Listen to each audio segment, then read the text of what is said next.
दशकों से भारत की लोकतांत्रिक व्यवस्था में एक स्पष्ट असंतुलन रहा है।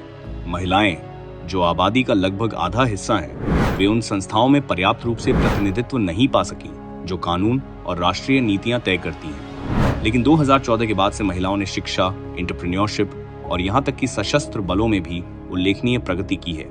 मोदी सरकार ने यह सुनिश्चित करने की दिशा में काम किया है कि यह प्रगति विधायी निर्णयों में भी दिखाई दे और लंबे समय से बने इस अंतर को संरचनात्मक रूप से दूर किया जा सके।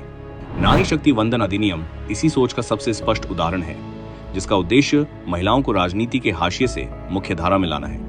यह कानून लोकसभा और राज्य विधानसभाओं में 33% आरक्षण सुनिश्चित करता है, जिसमें अनुसूचित जाति और जनजाति के कोटे भी शामिल हैं। इससे यह सुनिश्चित होता है कि महिलाओं का प्रतिनिधित्व केवल प्रतीकात्मक न रहकर शासन व्यवस्था का स्थायी हिस्सा बने। यह कोई अस्थायी बदलाव नहीं, बल्कि पावर डिस्ट्रीब्यूशन को संतुलित करने की सिस्टमैटिक शुरुआत है। इस सुधार की सबसे बड़ी खासियत इसका व्यापक प्रभाव है। आज लोकसभा में 543 सीटें हैं, जिनमें केवल लगभग 78 महिला सांसद हैं, यानी करीब 14% प्रतिनिधित्व। परिसीमन और 33% आरक्षण लागू होने के बाद लोकसभा की सीटें बढ़कर 816 से अधिक हो सकती हैं, जिनमें 273 से ज्यादा महिला सांसद होंगी।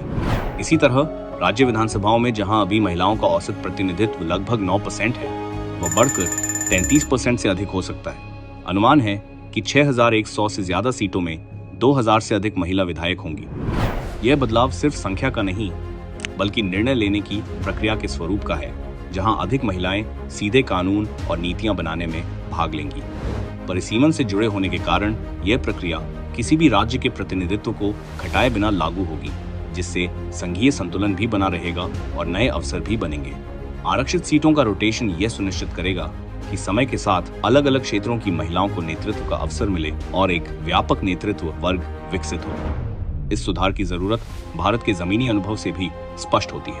पंचायती राज संस्थाओं में 33% से अधिक और कई राज्यों में 50% तक आरक्षण के चलते आज स्थानीय स्तर पर लगभग आधे प्रतिनिधि महिलाएं हैं। इससे शासन की प्राथमिकताओं में स्पष्ट बदलाव आया है। पानी, स्वच्छता, स्वास्थ्य और शिक्षा जैसे मुद्दों पर अधिक ध्यान दिया गया है।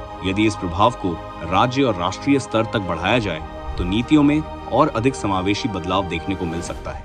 आज जब भारत खुद को वैश्विक नेतृत्व की ओर ले जा रहा है और विकसित भारत के लक्ष्य की ओर बढ़ रहा है, प्रधानमंत्री नरेंद्र मोदी का समावेशी शासन पर जोर महिलाओं के राजनीतिक सशक्तिकरण को इस परिवर्तन के केंद्र में रखता है। महिला आरक्षण बिल के पीछे यही स्पष्ट सोच है कि महिलाओं ने जिन क्षेत्रों में प्रगति की है, वह निर्णय लेने की प्रक्रिया में भी दिखाई दे, ताकि वे देश के भविष्य को आकार देने में सीधे भागीदार बन सके। इस तरह महिला आरक्षण बिल मोदी सरकार का एक निर्णायक कदम है, जो लंबे समय से चले आ रहे स्ट्रक्चरल इम्बैलेंस को ठीक करता है।